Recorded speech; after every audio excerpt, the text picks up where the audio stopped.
Hi everyone, it's me again. I was just realizing in the video that I did earlier, I referred to something I call the box bindoff for the bindoff for my double stockinette stitches, and I was thinking some people might be interested in learning that as well as the other bindoff method that kind of gives the flatter look for the purse that I had been doing for that project. So, as you can see here, I've wound off, or I've actually just wound it back to where it was. So this is my last line of stitching here. My yarn is handily sitting over here. So what I am going to do is, I'm going to essentially do the same thing that I did before. However, what I'm going to do is, I'm going to take the bind off and work my way all the way down this side, take this peg and move it over to the other side, and then move it all the way down the other side. So that way it gets more of a kind of a double look, so it gets a little bit thicker, and it's kind of neat when you get done with it. I'll show you at the end. So the first step you do is take your first peg, pull your yarn off, and put it on the next peg, and then simply knit off.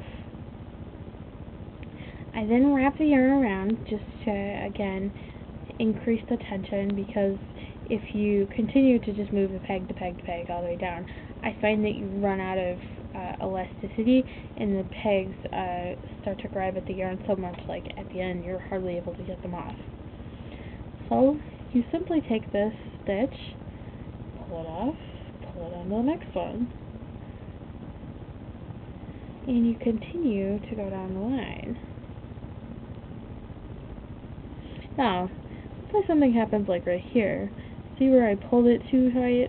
The benefit, or loose rather, the benefit of having this extra yarn is I can pull that up a little bit so that it doesn't look all of a sudden randomly like there's some big loop out there. So it's nice that you have that kind of control. And this also has a hidden function, but I will show you that as soon as I get down to the end. And we can get there.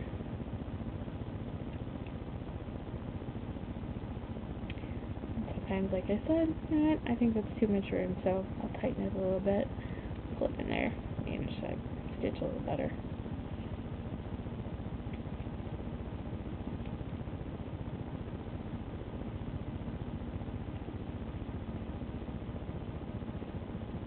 And you'll find as you get kind of further down the row, like it'll try to stretch more, just because this side is still on the loom, but this side isn't, so it's kind of in an odd place for the knitted fabric. Kind of work with the flow. There's really not much you can do to fix that other than, just keeping an eye on your tension as you go and kind of straightening it to what you think is best. Obviously, if you notice it pulling, you might want to go back and kind of wrestle with it a little bit and see if you can get a little extra room. If you notice it's too loose, you might want to try to pull it up a little bit, like I've been doing on some of these stitches, just to get a hold of it.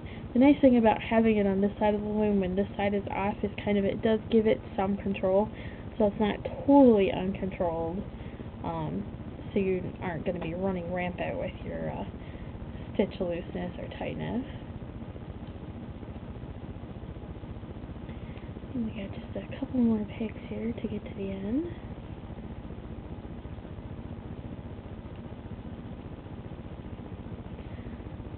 This bind off does take a little more yarn than doing it the other way, but I think in a lot of cases it's worth it, just because it gives it a better edge.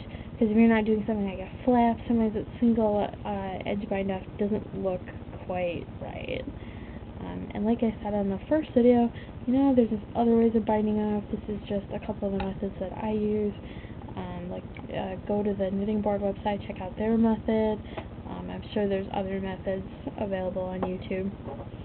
But anyways, okay. So what I've done here is I've done the last stitch here on the peg. And most people would be thrown by this. No worries, you're not thrown.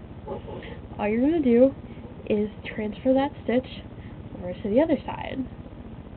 And the handy part about this is, because you move the yarn from here all the way down here, you've got your spare yarn handy so that you can do those extra stitches and get the same uniform look on this side as you did on the first side. So, wrap it around here. Just doing a simple E-wrap there just to clarify where that is.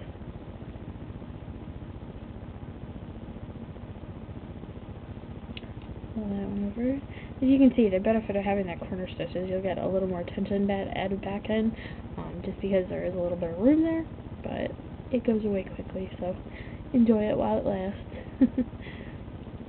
Alright, let's stick this one up over.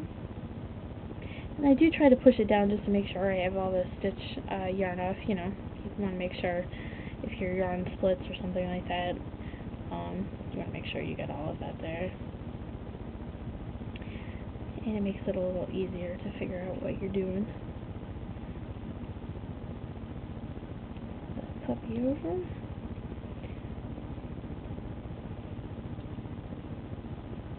Now you notice here I have another yarn hanging out. This is actually the tail.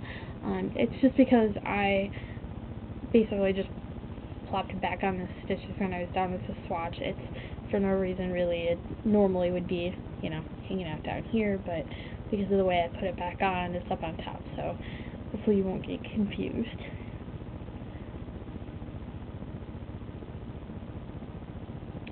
I'm just going to keep going here. It's a little difficult to do upside down, but it's actually a lot easier when you're doing it right side up. Alright, coming down here on the end peg, tighten that baby up a little bit. And you still want to make sure to do that last stitch on that last one, just to make sure everything looks, you know, decent. And it matches and all that fun stuff. So, this one is bound off. You can see here, it does give it, I mean, depending on how good your stitches are, I'm just doing this quickly, you can have a little bit of gapping there, as you can see. The more you work with it, the more you'll realize more of how to do it. And you'll be able to prevent that gapping, because you see here on this first side where I was doing it a little more evenly, there's no gaps. It looks like I just finished. The reason I call this the box bind off is because, ta-da, if you look at that side of it, to me it looks like a box. So the little stitches are inside. And this can be kind of fun. You know, with the scarf, it's kind of fun to have like a little end like that. And to me, it kind of gives it a little more effect. If you do it right, where both sides are evenly tensioned, it will lay flat. It will not be like this one where it's kind of bowing out a little bit, but I was trying to demonstrate. Thank you very much for watching.